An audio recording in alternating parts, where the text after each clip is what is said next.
وَالَّذِينَ هُمْ لِفُرُوجِهِمْ حَافِظُونَ إِلَّا عَلَى أَزْوَاجِهِمْ أَوْ مَا مَلَكَتْ أَيْمَانُهُمْ فَإِنَّهُم غَيْرُ مَلُومِينَ فَمَنِ ابْتَغَى وَرَاءَ ذَلِكَ فَأُولَٰئِكَ هُمُ الْعَادُونَ. 3 ayat about the same subject. You know what the subject is? Shamelessness.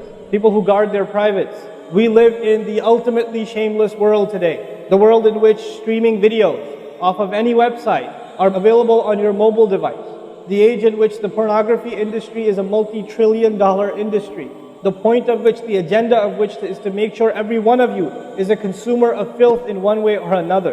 That every man, woman and child is exposed to this stuff, and they're hoping you are, so you become addicted to it, so you become yet another consumer. This is the gift of pornography to society. It's creating people, turning people into animals and perverts. And some of you unfortunately have that addiction.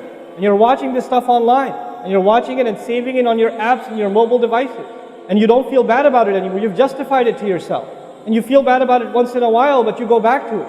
And as a result, you think, oh, well, at least I'm not hurting anybody. At least I'm not doing it to anybody else. I'm just watching this stuff. It's okay. But you know what's happening to you? Inside, your soul is being just gutted. You have no soul left inside of you. So your prayers are empty, and you can't even shed a tear in your salat because your heart is so devoid of the fear of Allah because of the filth you've been watching all this time. It's turned you from a human being into an animal. So you can't even look. A woman passes by, and you see a piece of flesh walking by. You don't see a human being walking by that deserves respect. You check everybody out and everything out. You're constantly gawking and staring. You have a hard time putting your eyes down. When you're on the subway, when you're on campus, when you're at work, you're walking down the street, you just can't help it. You see a billboard, you take a second look, you see a third look. You don't miss any opportunity to just violate your soul with your eyes. Addicted completely. And then you say, brother, how do I get khushu' and salat? What world are you living in? What world are you living in? Ayyuhal ikhwa, my brothers, specifically my brothers. And I know some sisters have this issue too. It's not a sad reality. This is a war. This is a war. This is more dangerous than any military war. This is the war that's destroying our souls. It's making its way into our home. It's making its way, if I want to protect my children from this stuff as much as possible. But when my child goes to school, and it doesn't matter if it's Islamic school, there's a very high statistical likelihood that someone, a friend, with their iPod, with their mobile device, will say, hey, look at this. It's a very realistic, thing nowadays. It's not far-fetched. And so I have to prepare my children for the filthy world that they're going to be brought up in. And there's no escape from this stuff anymore. There isn't. It's everywhere. It is everywhere. You have Islamic lectures followed up by, those YouTube puts those follow-up clips, and something will be filthy. Something will have to be filthy. And I don't think that's by accident. I'm not much of a conspiracy theorist, but I don't think that stuff is an accident. And what happens to you guys is you watch a video, you see something filthy, you click it, you click something else, and you end up watching disgusting things. That's what happens to you. وَالَّذِينَ هُمْ لِفُرُوجِهِمْ حَافِظُونَ. Especially when it comes to their privates, they guard them. They guard their shame. Brother, what's the solution? Should I get married? Like the guy who asked the other day, how can I get married right now? No, guys, the solution is not marriage. Because if you're a pervert, then you're going to be a pervert after marriage too. If you have no shame now, you will have no shame after marriage. Honestly. You think marriage is going to end your problems? No. Your problem isn't marriage. Your problem is spiritual in nature. Your problem is psychological in nature. You need help. You need to stop this. You need to stop hurting yourself like this.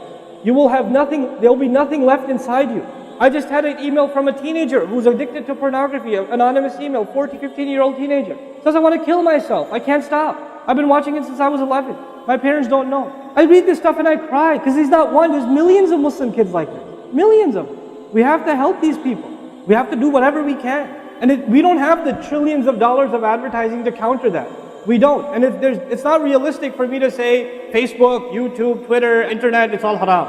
It's not realistic because it's a reality. It's as common as oxygen now. The only thing we can do is have a mature conversation about this and teach our youth to deal with this and navigate this and not fall into it. The elders that are here, stop watching Indian movies, man.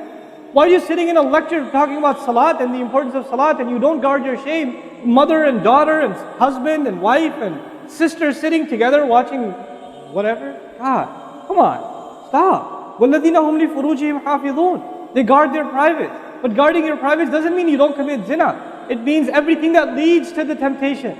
Everything that leads to it. They watch it, they guard it. They know it's under attack. They know that their shame is under attack. They realize that their weakness is their urges. Those urges that Allah put inside of us, that are so strong. Allah put them there for a reason. He did. And every one of you have them. You don't have to, I don't have to have a dalil for you to have them. I know, the guys that are here. You all suffer that challenge every single day of your life. And you have to really go out of your way to guard yourself. This passage is not about high goals. This is about the bare minimum. I told you that, right? This is the bare minimum, folks. The bare minimum is we guard ourselves from shamelessness. We wage a war within ourselves against that tendency. And I know some of you have tried to quit before and you go back. And you've tried to quit before and you go back again. And you go back again. And you keep falling into that trap. I know some of you have done that, and you're struggling with it. But don't give up on yourself. Don't give up on yourself. And whatever it takes, just don't be alone. Don't be by yourself. Be with good friends. Be outside. Study somewhere else. Go to the library and study. Go somewhere where other people are around. Because when you're by yourself, shaitan gets you.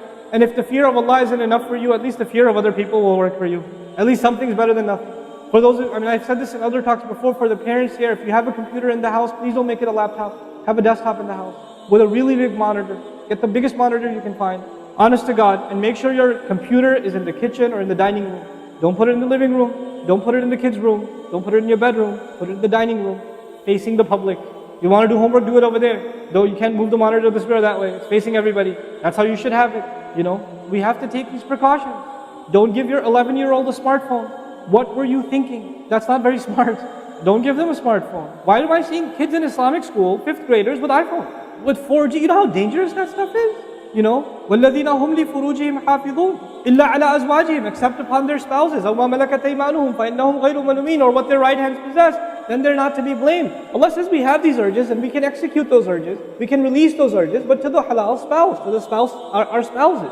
But outside of that, we can't. And by the way, when people get addicted to this sort of thing, and they get accustomed to it, or they get over and overly exposed to it, they have miserable marriages. And marriages start falling apart. They have this virtual idea of what pleasure means, and they don't find pleasure in their spouse anymore. And there's great fitna that comes into the family. It destroys homes, Muslim homes. That's what's happening in our world today. فَمَنِ ابْتَغَى وَرَاءَ ذَلِكَ فَأُولَٰئِكَ هُمُ الْعَادُونَ. The people who pursue anything beyond that, then they are the ones engaged in aggression. This is an act of aggression. Al-adawa in Arabic means animosity. Allah says whoever pursues their urges to be fulfilled outside of the halal, outside of the marriage, whoever pursues that, then they are engaged in an act of aggression. The question is, aggression against who?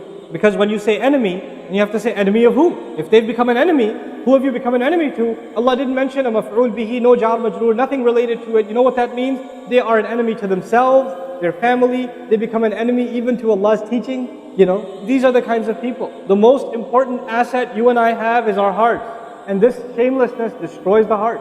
It destroys it. The most precious thing you and I have to preserve is our iman. And these filthy images are destroying your iman. They're tearing your iman apart. Don't let it happen to you. Do not let it happen to you. And I can only talk about this. I can't stop you from doing anything. And nobody else can. You will have to police yourself. You will have to control yourself. You'll have to make the decision, is my iman important enough? Is my salat important enough?